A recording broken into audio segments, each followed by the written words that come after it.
Hello and welcome to a galaxy far, far away. I'm glad you made it. It's a long trip. I'm Jon Justice, your host here for a Star Wars podcast with My Nerd World. And on the show this week, we have an Episode 9 update. We'll talk about orange X-Wings and spy photos. The directing style of J.J. Abrams and how it's different from The Force Awakens. We'll also discuss a little bit about The Force Awakens. I watched it recently for the umpteenth time, probably more than that. And I want to talk a little bit about J.J. Abrams versus Rian Johnson directing style. Is there a title coming up soon for Episode 9? We'll get into that. There's some rumors that are out there that are a little more rumory than your average run-of-the-mill rumors when it comes to Episode 9 as well. So let's go ahead and get right into it.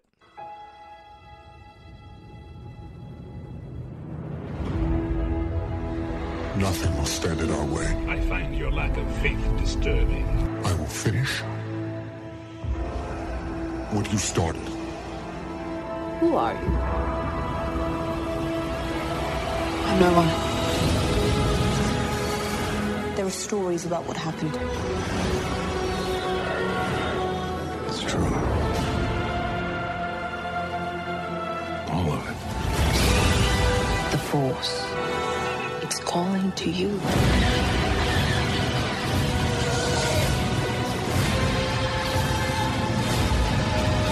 May the Force be with us. My Nerd World. Just let it in. Ojaba. Why does she get a blaster and I don't? Ojaba. It's episode 144. My Nerd World, the Star Wars podcast. I almost forgot to do the show this week. There isn't a lot going on in the Star Wars universe right now. I got way ahead of myself on Resistance, the new cartoon. Watched all 3 of the first episodes, didn't realize they weren't going to be giving us a new episode every week until 3 weeks went by and they aired the other episodes. So I was like, oh, well, I kind of jumped the gun on that. So there's no new Star Wars content to talk about. There hasn't really been any new news. Spy photos coming off the set of The Mandalorian, but nothing that I really want to get into just yet on the show. There are some Episode 9 rumors out there that I want to talk a bit about. And along with that, we'll talk a bit about J.J. Abrams versus Rian Johnson. Not versus, comparison. J.J. Abrams compared to Rian Johnson. And their directing style. But yeah, I was playing Battlefront, and my wife is hard at work on the last couple of chapters, the editorial edit of my book, which I'll talk about a little bit later in the show. This is why you all have been so kind to request to be on the mailing list, talkshownerd@gmail.com. For those that don't follow me on Facebook or Twitter, I've been putting up artwork for the cover of my first full-length novel called Embark. It is a space opera. There'll be more details coming out very soon, and I'll talk about it again a little bit later on in the show. It relates to Star Wars, so don't worry about it. But yeah, I was playing Battlefront, and my wife was editing my book, and I was like, oh my gosh, I need to podcast. And I was even listening to Star Wars content. I was listening to Full of Sith and Brian Young, and a fantastic interview with one of my favorite voice actors of one of my favorite, I can't speak today, Star Wars characters, Hera, Vanessa Marshall. It's a great interview with Brian Young. So if you get a chance to go and check that out, I would definitely go and check that out. But it dawned on me that I hadn't done the podcast this week. So if you've been waiting for it, I apologize. And if it's a pleasant surprise, then congratulations. Here's brand new audio of a 46-year-old guy talking about how much he loves Star Wars. Want to get the negative stuff out of the way really quick. For those that don't know, if the name Chuck Wendig doesn't ring a bell with you, he is a prominent Star Wars author, wrote the Aftermath series. I believe he wrote some other stuff too. Was working on some comic books for Marvel. He went on a rather negative, somewhat, for as violent as you could get, some incendiary comments made on Twitter a couple of weeks back in regards to recent politics, and the tweets went too far. They certainly did, in my personal opinion. I don't care what side of the political spectrum you fall on. There's just certain things you shouldn't be saying. I mean, everyone's entitled to their opinion. You got free speech. But if you are representing writing content for something such as Star Wars, working with Disney, Lucasfilm, or Marvel, there's going to be standards that you need to uphold, in my opinion. And Marvel ended up firing Chuck Wendig this week. I personally feel like it was the right thing to do. I know that as a full-time radio talk show host of 22 years, I am held to a particular standard. And there's a lot of toxicity right now in society. And the only way that kind of stuff's going to stop is if people are held accountable when they take comments too far. Again, I don't care what your political life, beliefs are, what your ideologies are. Everybody should be held accountable when they step over the line, whether that's social norms or whether that's law breaking. Chuck Wendig certainly didn't break any laws, but certainly, did not represent the entities that he was working for very well, and was fired. So I personally think it was the right move. But look, even if it wasn't the right, if Marvel didn't do it, that's Marvel's decision. But they did. So I hope that people understand. There's certain things you can't say in public. All right. So now that we've got that sort of out of the way, why don't we talk about other things like Star Wars and how great and wonderful it is. Something inside me has always been there. But now it's awake. And I need help. For those that have been listening to the podcast long enough, I think you've realized by now that this show just affords me the opportunity to just geek and nerd out. It really does. I try to have some level of flow to it and a theme, and to treat it like I am a broadcast professional. But the reality is I just love Star Wars, and I love being able to do a 45-minute or longer show every week and just talk about how much joy I get from Star Wars. And even today, I was playing Battlefront 2. And I was playing, Starfighter Assault's my jam. I'm 46 years old, and I just said that Star Wars Battlefront 2 was my jam. I think I'm too old to say that, but I don't care. I said it anyway because it's my jam. And I decided to start playing the campaign again. I played it before. I played it all the way through once. I finished up the regular campaign, and I'm on to the supplemental campaign. If you've played it before, you know what I'm talking about, a Resurrection, which actually has potentially a tie-in to a rumor when it comes to Episode 9.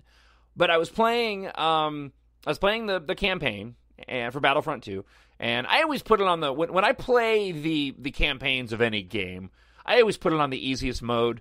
I go, hardcore on Starfighter Assault. I'm okay. I'm pretty good at it. So, I'll go all in on that. But when I play campaigns, I don't want to struggle too much. I want to, be able to blow stuff up and follow the story. But I'm not looking for a massive challenge. So I was just playing the campaign for Battlefront 2, and I just sat there for, half hour, played a level, and I just had a smile on my face. Just because Star Wars is so great, the characters and the spaceships, and there's a moment in the Resurrection campaign. Again, it's the second part of Battlefront 2, where they bring their sort of main ship, the Corvus, over a planet that was in the game earlier, and it's gone through turmoil right now. And I think it was the main female protagonist, Iden Versio's home planet, and she and her daughter land their X-wings on the surface of the planet on a couple of these landing platforms. And I just love watching that stuff. This universe is just so rich and provides me with so much joy. But I finished the level and I realized that I hadn't done the podcast. So that's why I'm here, and we're talking about this. So let's get into some rumors. I have no way to confirm this whatsoever. And I'll tell you where I got it from, what they're saying, but just be warned. There's a bit of rumors coming up. If you don't want any spoilers, then skip ahead. I don't know, 2 or 3, 4 minutes. We're also going to talk a bit about some spy photos and some comments that Oscar Isaac has said about the filmmaking process for Episode 9. There has been an awakening. Have you felt it? All right, so since I said they had to skip ahead if they didn't want to hear rumors, we'll start with that. Christian Harloff from Collider. I did not get a chance to watch the whole video. I just watched when he was making the comment. On Jedi Council last week, which I've started watching a little bit. I love Ken Knapsack. He's great. Not the biggest fan of Christian Harloff. Just personal preference. There's the Rule of Two podcast. I can't watch that even with Ken Knapsack at all. The other host on there is Mark Fernandez, who runs Collider. Again, personal preference. I don't. His brand of fandom and his fandom, I don't find appealing to listen to. But last week, they focused on the potential of Palpatine, Darth Sidious, returning for Episode 9.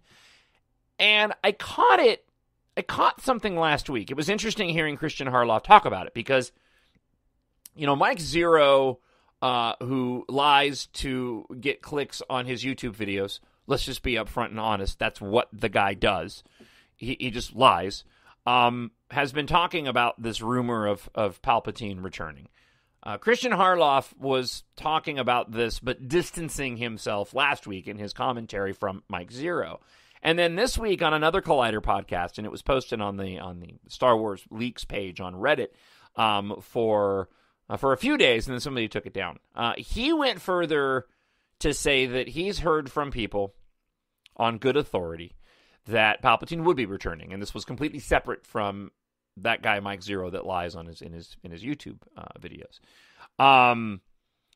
So he's, and he tried to back up his claim by saying he knew some things about what happened in the other films, like he knew that Snoke, and spoiler alert, Snoke and Luke died in The Last Jedi, and so he seems to be kind of dancing around what the inclusion of Palpatine could be in the film. I know last week he was talking about it could just be a passing mention of Darth Sidious and Palpatine to even bringing him back. It's an interesting thought.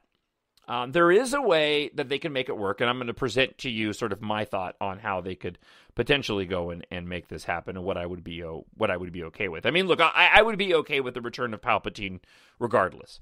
I trust these creators of this current Star Wars content to make the right decisions. So far, they have, in my opinion. There hasn't been any choices made in the films so far that I've cringed at. I like the choices that they've made. Not to say I like everything, but that is to say there's nothing that I was like, oh my gosh, why would you do that? This kind of thing. So if they were able to bring Palpatine back in some way, I would trust that they would be doing it the right way. Battlefront 2, interestingly enough, that second campaign that I was talking about is called Resurrection. And there was talk in that game, they never moved forward with it, with needing the power to use that, to resurrect. And we know that, obviously Palpatine, going all the way back to the prequel trilogy, talked about Darth Plagueis.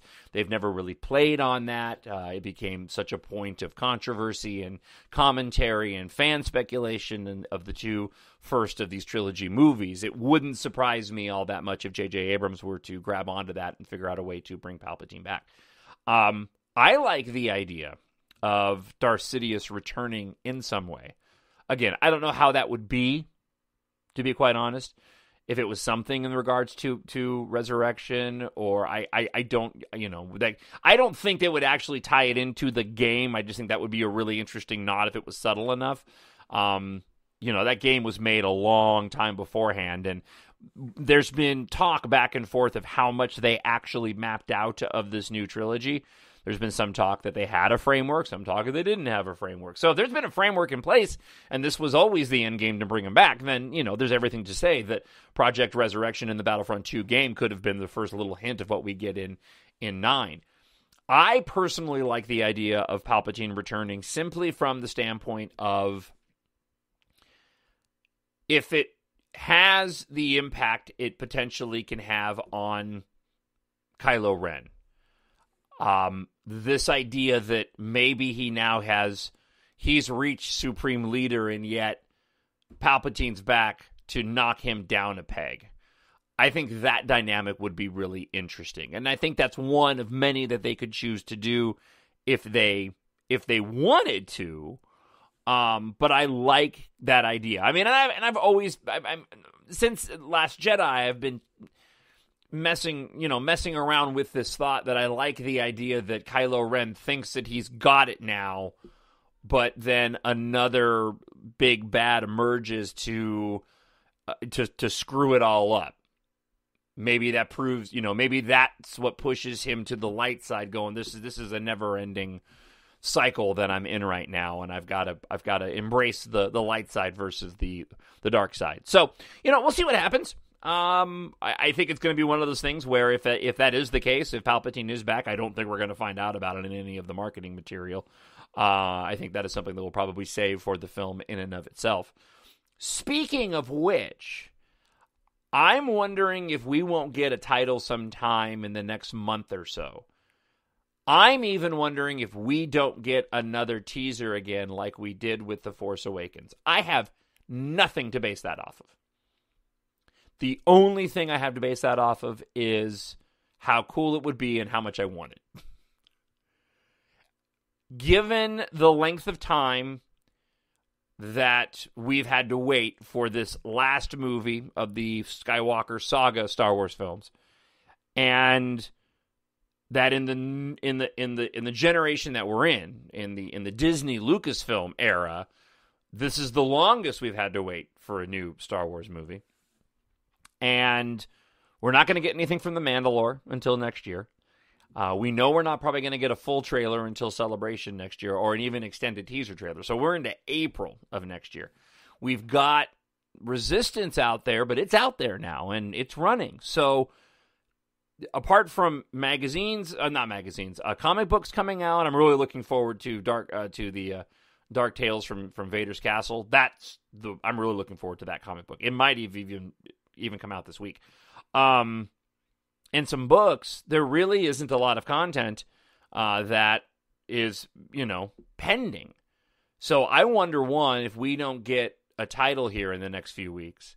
And two, if J.J. Abrams doesn't decide to release another 90-second trailer teaser like they did for The Force Awakens. Apart from, again, my own desire to want to see that happen, I would just love to see it bookended. I'd love to see us start the sequel trilogy, this final trilogy, the way that they did in terms of marketing, and let's get the hype going.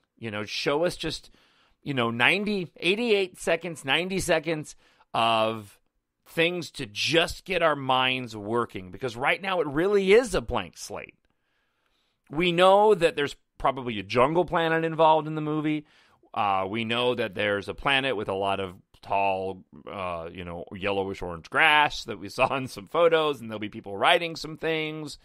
But we really don't know anything. And I really hope that, and I've said this from the get-go, that Disney and Lucasfilm will really go and take advantage of this being the final movie. And if we're tying everything together, then let's start seeing some of that. Show us some glimpses of maybe planets that we've been to before that we'll be revisiting again. I would be completely and totally down for that. And I think, if anything, we'll get a title by the end of the year.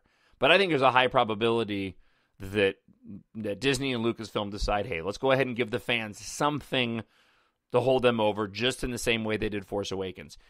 And start building the hype, because I know for fans there's a lot of hype going into 9, but for the average audience, we don't have the hype of The Force Awakens after all those years of not having a Star Wars movie. We don't have the hype of Luke Skywalker, finally, right? Apart from the moments at the end of The Force Awakens going into The Last Jedi. So this one, in my opinion, they need to start getting they need to get the ball rolling.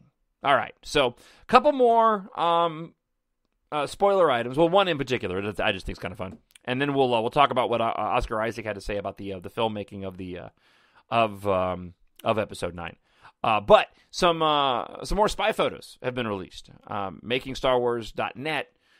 Somebody sent it to them, but it was an overhead shot of an X-wing fighter in a sort of a foresty location. and it was orange, all orange. It almost looked like the reverse of Poe Dameron's Black X-Wing that bit the dust in The Last Jedi, but with more orange and white to replace. So if you made the orange as prominent as the black on the old X-Wing and made the orange on the old X-Wing white, then you would know what that ship looks like. It looks, just from the overhead spy photo that looks like it was shot through a potato, it looks really, really cool. I dig it. I think that I'm looking forward to seeing that toy, if it is indeed an orange X-Wing fighter. Pet peeve of mine, by the way, just real quick. Pet peeve of mine. When people talk about, oh, they just made that to make the toys. Well, first off, duh. But second off, no, that's not how it works. They come up with the movie, and then they have the things that they're going to build and they're going to make, and then they send those off to the toy manufacturer. The toy manufacturer makes them. I don't think there's a ton of thought going, we need to make a new blank and a new blank and a new blank and a new blank to sell toys. They don't have to. The Star Wars universe is rich with different creatures and different spaceships, even in The Force Awakens, which people complained about. There was a difference in those ships and enough stuff to sell. And actually, it's funny because The Force Awakens kind of pushes back on that notion that they just make stuff for toys, considering most people thought that those ships look like the older ships. So I just thought the orange X-Wing was cool, and again, my guess would be that it is Poe Dameron's. Now, speaking of Poe Dameron, he did an interview with IndieWire, and he had this to say. Discussing the shooting of the new Star Wars, saying the way they've been shooting it right now is looser than it's been for the past 2 times. A comment that the article clarifies refers to the on-set improvisation. It does feel like a relief to get on set and feel like, oh, we can try things. It's a testament to JJ coming back and feeling confident. There's less pressure to be right, and we just want to make a good movie and have a really good time while doing it. He adds that this movie is one that's natural to the this move is one that's natural to the material and that doesn't reflect poorly on it. Often you do feel like you've got to find your way to make something more alive, but this time it's been the opposite. There's no need to smuggle anything in there. He talked about the backlash of The Last Jedi, and Poe Dameron, Oscar Isaac, said this. He said, luckily, since I'm not directing it, producing it, or distributing it, I don't have to worry so much about fan expectations, he said. Also, not all fans have the same expectations. He compared the response to Star Wars The Force Awakens to the negativity that met the George Lucas prequels. People have strong feelings, but there wasn't as much of an organized way to speak about it, he said. The people that run blogs and websites need content, so it's like, there's some content, 5 people on Twitter, hundreds, whatever it is, then you make it a story. All right, I'm not going to comment on any of the negative stuff. I think his comments are fine about the negativity towards The Last Jedi. You all know, if you listen to the show, how much I absolutely love that film. To the improvisation of 9, I think it's pretty simple. He said it straightforward. There's no need to go and read into it. There's less pressure to be right. They want to make a good movie. It's natural to the material. Doesn't reflect poorly on it. You do sometimes have to feel like you want to find your way, but this time it's been the opposite. There's no need to struggle. I think that J.J. Abrams is just easier. It's just an environment making this movie where they probably are very confident in the script, and there is less pressure. They had to reestablish the franchise with The Force Awakens. Rian Johnson did something completely different to grow the Force and have these characters go through conflict to grow them, and now he's going to close this whole thing out. And while there's pressure to do it right, I would imagine that there's also a sense of relief from the standpoint of, all right, we just need to close it out now, and let's just make this movie. Let's just do it. And I think the pressure and the conflict and the criticism of The Last Jedi probably gives JJ a lot of ease. He probably is very confident knowing that Disney, Lucasfilm, Kathleen Kennedy still have all the confidence in the world with Rian Johnson, that he's like, hey man, I know Disney's got my back, so I can go and try these things. So again, I'm super excited about it. Hopefully we get a title at some point in the very near future. And hopefully, maybe we get a trailer coming up here before the end of the year as well. I need someone to show me my place in all this. All right, before we close out with the final topic for the show this week, and it is going to be just a slightly shorter show. One, because of content. Two, I got a lot of stuff I got to go do. So keep it a little short this week. But I want to take just a moment and talk about the project that I've been working on. And hopefully you will, if you haven't done it already, email talkshownerd@gmail.com to join the mailing list to be the first to find out how you can receive, how you can purchase, and when you can purchase my first book. It is a space opera, and it's called Embark.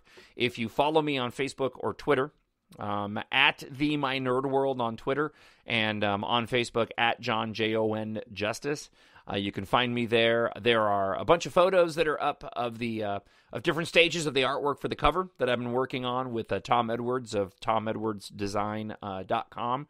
This is a passion project of mine, and it really was born out of my love for Star Wars.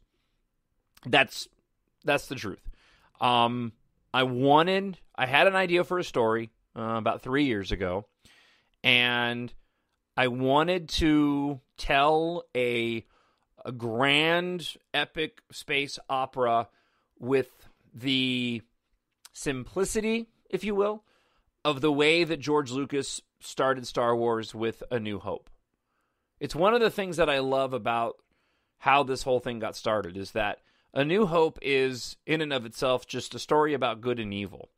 And there's depth to it, and there's mythology to it. But it really is just a straightforward adventure. And I had this idea for a story. Through the course of the past 2.5 years, I started writing it. I'm not a big reader. I read articles, multiple articles, articles every single day for my job. I do read books, but I'm not an avid reader by any stretch. And honestly, the written word is one of the things that I'm probably least good at, and I wanted to really challenge myself. I'm incredibly happy with the story. And my wife has been hard at work doing the edit. I've got some individuals out there that are actually reading an edit of the book right now. And thank you to them who listen to the show. I'm looking forward to getting their feedback in the near future. I promise you the ending is coming very soon. My wife is almost done with that edit. But I really can't wait to get it out. And I hope that people will enjoy it as much as I have writing it, just like I've done this show. There's a lot of nods to the genres that I love, to the stories that I love, not just Star Wars.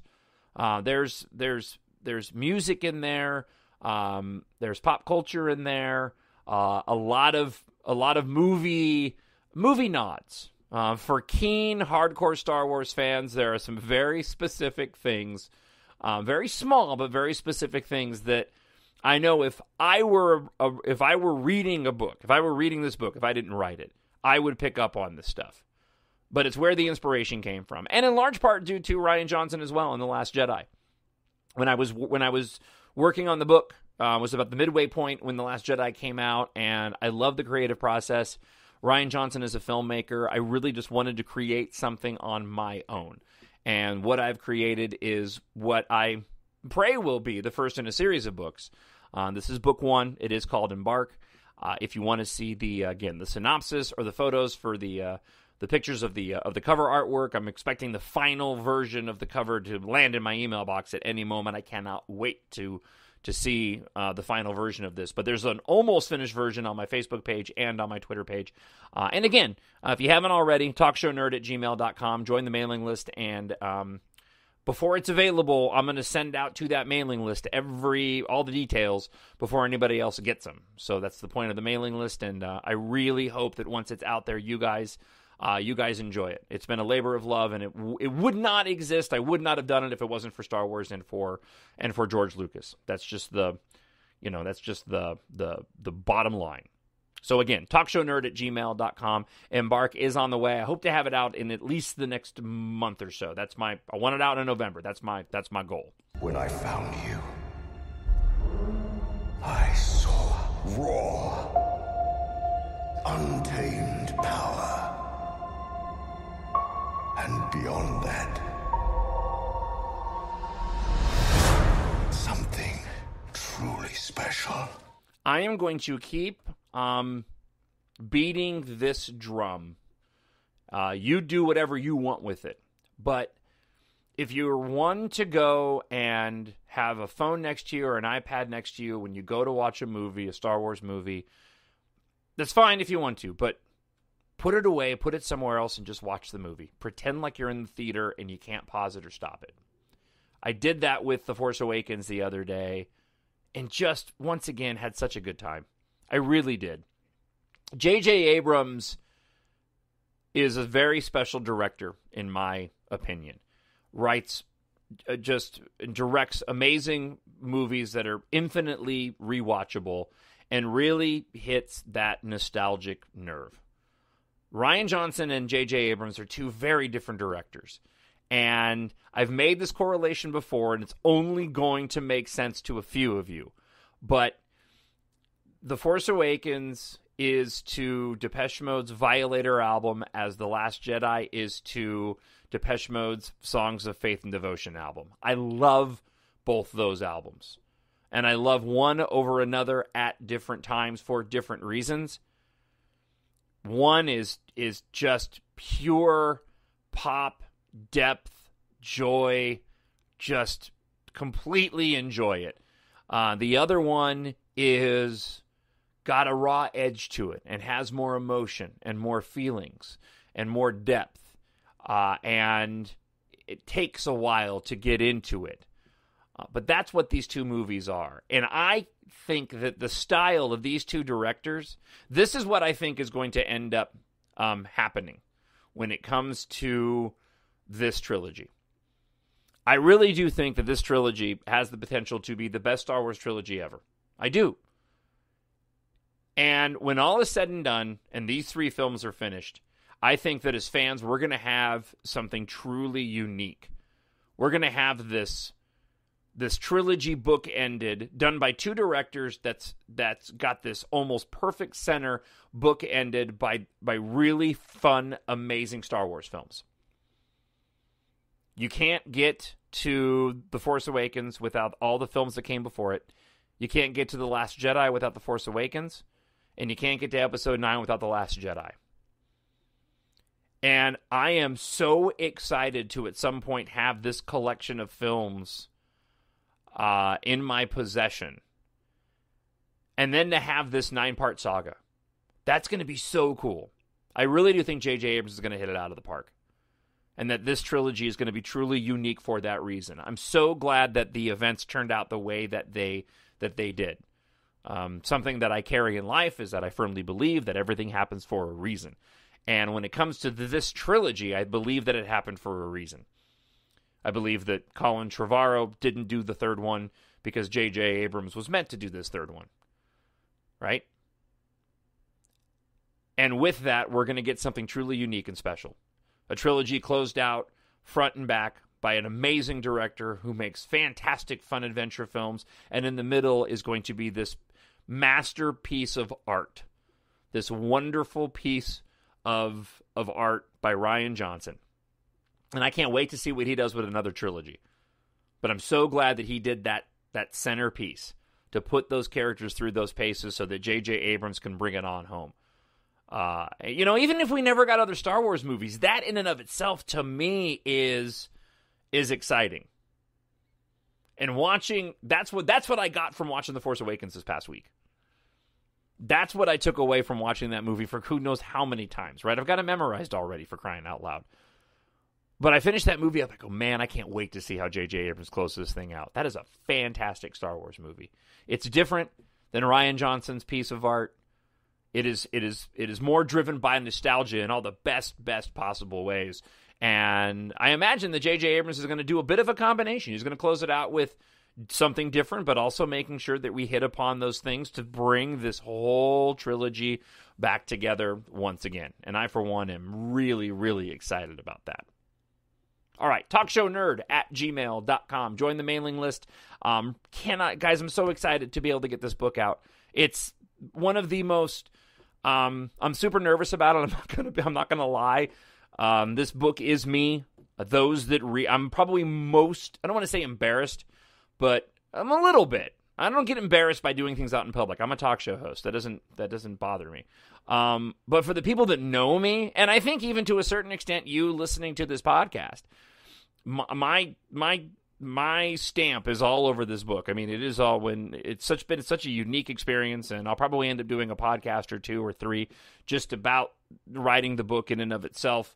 And hopefully people like the book and they'll want to listen to the podcast. But there is so much of me in this current 120,000 word novel that I created. So it's a little nervous knowing that people that know me really well are going to see that. And I hope it doesn't take away from the book in and of itself. But this is probably the most nervous I've been about ever creating content, just because it's completely new. It's completely foreign, and I can't be objective to it because I wrote it. I like it. Like, I read it and I like it, but of course I would. I wrote the darn thing. It was my story. I think I love the cover and I love the spaceships, but they were my vision that Tom Edwards and TomEdwardsDesign.com took and, drew his interpretation of it and absolutely nailed it. So, again, talkshownerd@gmail.com. You can find the show, this podcast, Spreaker, Stitcher, Podbean, iTunes. Am I missing one? iHeartRadio, on the iHeartRadio app. Subscribe to the YouTube channel. Leave a comment. Leave an email. Didn't get any listener feedback this week. I probably will again next week, but thank you to everybody who's written in. I've got to go pick up my son from driver's ed. So have yourself a fantastic week. Again, drop me an email, talkshownerd@gmail.com, and we'll talk to you again we'll talk to you whenever the next episode comes up and you listen. Bye. The Force will be with you, always. My Nerd World.